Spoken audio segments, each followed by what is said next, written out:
श्री गणेशाय नमः।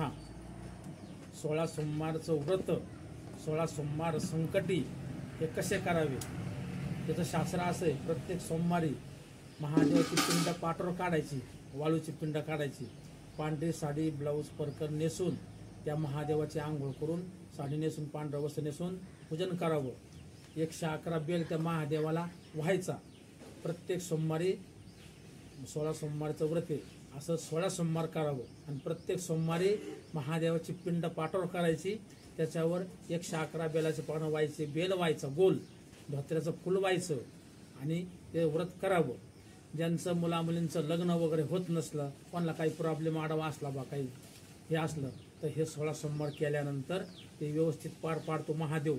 हे 16 सोमवार केल्यावर 17व्या सोमवारी त्या व्रताचं उद्यापन करावं। त्या उद्यापनाच्या दिवशी 3 निठव्याचा म्हणा 2 निठव्याचा चुरमा करावा लागतो, तो जात्यावर दळावा लागतो, वा रानातल्या गावऱ्या गावरान गायीच्या आणावं लागत्या आणि त्याचं बाहेर आग्नीला हळदी कुंकू लावून 5 जणी हळदी कुंकू लावून तो आग्नी प्रज्वलित करावा लागतो। कापूरवडीनं उदबत्ती लावून पाया पडावं लागतो ना, तसा हा साक्षीदार आहे। अग्नी, दिवा, उदबत्ती, कापूरवडी आणि देव हा साक्षीदार आहे। महादेव एका जागेवर असतो, महादेव एका जागेवर आहे। प्रत्येक गोष्टीला महादेवाची पिंड करावी लागते। प्राणप्रतिष्ठेला, लग्नाला, आपल्या घरभरणीला प्रत्येक देव हा महादेव एकाच जागेवर आहे। असे 12 ज्योतिर्लिंग महादेवाचे, म्हणून तो महादेव एका जागेवर आहे। तर महादेवाने जटा कुठं आपटल्या त्र्यंबकेश्वरला, ब्रह्मागिरीला, अशा जटा आपटल्या ब्रह्मागिरीला आणि त्याच्या जटेतून ती गंगा खाली आलेली कुशवृत्तामध्ये। त्याच्यानंतर 16 सोमवार झाले का 17 सोमवारी उद्यापन करावं। उद्यापनाच्या दिवशी 16 जोडपे सांगावे, त्या जोडप्याला टोपी उपरणं, लेडीजला साडी, त्यांची ओटी भरावी, असे 16 सोमवारचं व्रत आहे।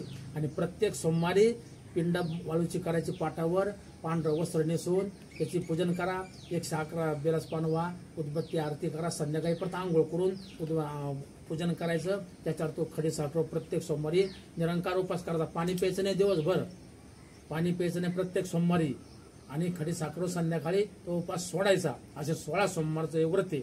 आणि 17व्या सोमवारी त्याचं व्रताचं उद्यापन गुरूंना बोलावून करणे। त्याची पिंड चांदीची, महादेव ते पूजेचं सगळं सामान असतं।